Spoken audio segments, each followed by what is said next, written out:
watching the station covering all of the DMV. This is DC News Now.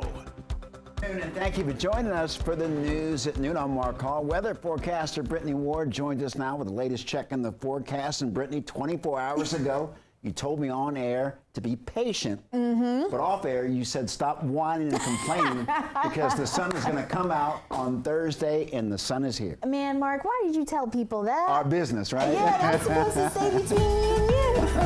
But yes, Mark, overall, sunny skies has returned to the DMV, shaping out to be a beautiful Thursday out there. So get outside and enjoy it, because as we head into the weekend, we are going to be tracking some soggy conditions. So let's take a look right now at satellite and radar, showing you not really seeing much clouds as you head further off to the north and west, but we are holding on to some low-level clouds here in the nation's capital. Now, the system that brought us the rain out of our area, but we are going to be keeping an eye out on the system that's off to the west. That's going to be the next weather maker that's going to be providing us with some showers as we end out the weekend, end out the work week heading into the weekend.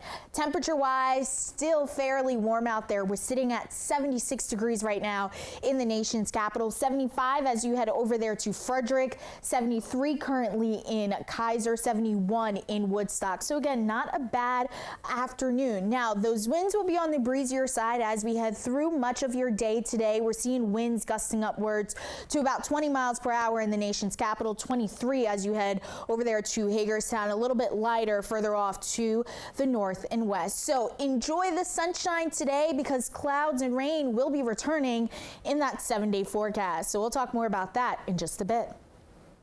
All right, we will enjoy, Brittany. Thank you. Happening today in the district, officials are clearing out 2 homeless encampments. Now, they are citing health, safety, and community use for reasons. And DC News Now's Liberty Zabala is at one of those encampments with more on the removal. Well, we are here at Triangle Park, where you can see cleanup crews out here clearing out one of 2 encampments here in Northwest DC, and not everyone's happy about it. Advocates say the National Park Service and Metropolitan Police plan to remove about 70 people living in tents in the Foggy Bottom area. They will clear the public park at 20th and E Street Northwest and Virginia Northwest, as well as 21st and Virginia Northwest and 25th and Virginia Northwest. The National Homeless Law Center, Miriam's Kitchen, and other local advocates will be on site to support the homeless with gathering their belongings before officials dispose of their property. Advocates argue the encampment clearing represents a blatant disregard for the safety of vulnerable individuals experiencing homelessness. They demand Mayor Muriel Bowser and others provide real solutions, such as increased housing and supportive services instead. But officials say clearing public spaces is triggered when a site presents a security, health, or safety risk or interferes with community use. They also say they provide resources to shelter the homeless and offer housing and behavioral health services to these individuals. Meanwhile, the Deputy Mayor of Health and Human Services says that the encampment was cleared after dangerous circumstances arose, including fires, traffic collisions, multiple assaults, and growing rodent issues. Housing is the answer, and that's the way we should be addressing this issue. So that's at a city level, there needs to be more funding, and that's where street outreach teams like the Miriam's Kitchen that are working day in and day out to make that happen are critical. And things like these type of encampment closures don't help and actually set all that work backwards. Now, this removal comes as homelessness in the district is up 14% from last year. For now, in Northwest DC, Liberty Zabala, DC News Now. Liberty, thank you. House lawmakers holding a hearing about the federal response to the deadly Key Bridge collapse in Baltimore. The hearing highlights what took place on the bridge and the cargo ship back in March. A preliminary NTSB report reveals the ship experienced electrical blackouts within 12 hours of the accident. It also lost power right before leaving the port. It then crashed into the bridge, killing 6 construction workers. We will continue evaluating the design and operation of the Dolly's power distribution system, including its breakers. Examination of damage to the vessel will continue when the ship is clear of debris and moved to a shoreside facility.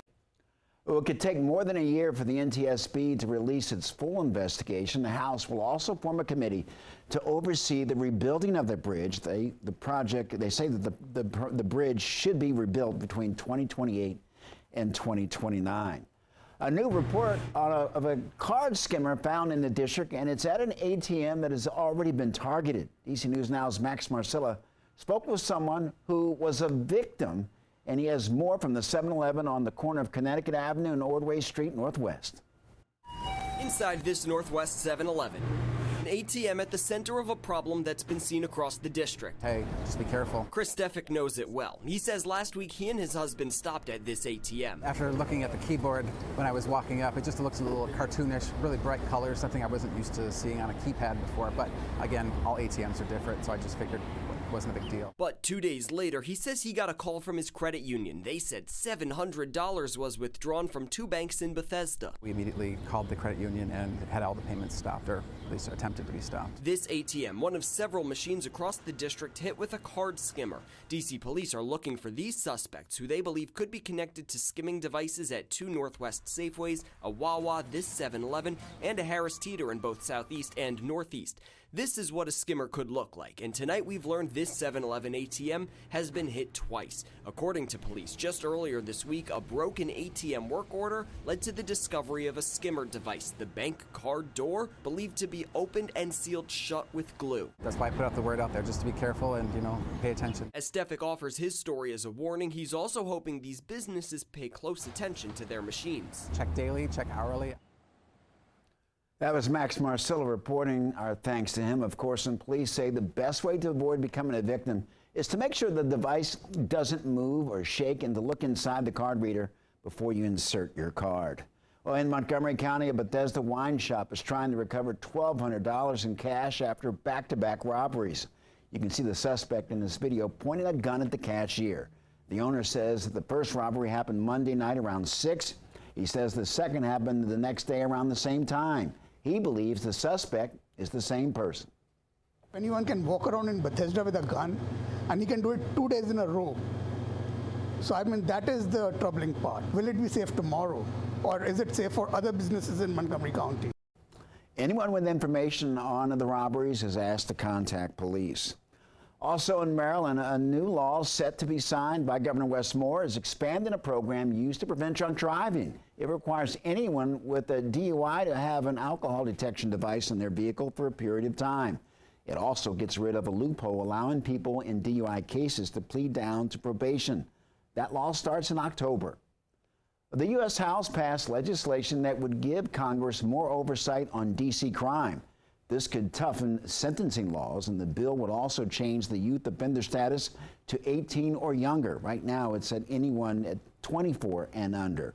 Now, the bill would also create a website monitoring youth crime statistics. House Republicans and 18 Democrats passed the bill. It's expected to face opposition in the Senate. And Mayor Muriel Bowser and D.C. officials criticized the bill in a letter to House leadership. They say that it would reduce D.C. autonomy and would prevent district policymakers from responding to emerging crime trends or even create new crimes. Well, swift and certain consequences are essential to deterring crime. D.C. Council has passed its own legislation this year tackling crime through the Secure Act D.C., or the Secure D.C. Act, and compared to last year, violent crime in the district is down 26% and overall down 16%. A congressional committee passed a handful of bills aiming to protect voters from deceptive online content, with the goal of trying to make sure that artificial intelligence doesn't interfere with this year's elections. National correspondent Trevor Shirley takes a closer look.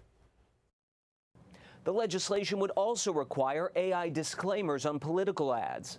Congressional leadership says it's time for lawmakers to get ahead of any problems AI might cause in this year's elections or others. Let's not make this a partisan issue. A handful of bills working their way through the Senate would regulate AI in political ads and require disclaimers if ads include features generated by artificial intelligence. If deep fakes are everywhere and no one believes the results of the elections, woe is our democracy. But some lawmakers worry this kind of legislation could infringe on free free speech and federalize elections. State laws may provide faster ways to seek removal of such ads than the federalized enforcement process in these bills. Some lawmakers say Congress needs to act soon, with this year's elections less than 6 months away. Whether we will get our act together quick enough to put rules in place before election, I'm not counting on that. The bills are currently making their way through the Senate, but it's not clear when a full vote might happen. The clock is ticking on our democracy from a technology more powerful than we have ever seen. I hope my colleagues who question the need for congressional action think carefully about the consequences of doing nothing. It's unclear if any of this legislation would actually pass the House. Reporting in Washington, I'm Trevor Shirley. Well, the ballots are in Maryland, but the work is just beginning for some. Election workers will count every ballot through the next several days, and mail-in ballots will be counted through tomorrow. And the provisional ballots will take up until next Wednesday, and they will post updates to unofficial election results until all ballots have been counted. They will then certify the results next Friday. And stay tuned, we're breaking down how Angela Alsobrooks pulled ahead for a big win. Plus, we're going to have more on next steps in the elections. That's coming up at 12:30, so don't go anywhere. And again, you're watching DC News Now at noon.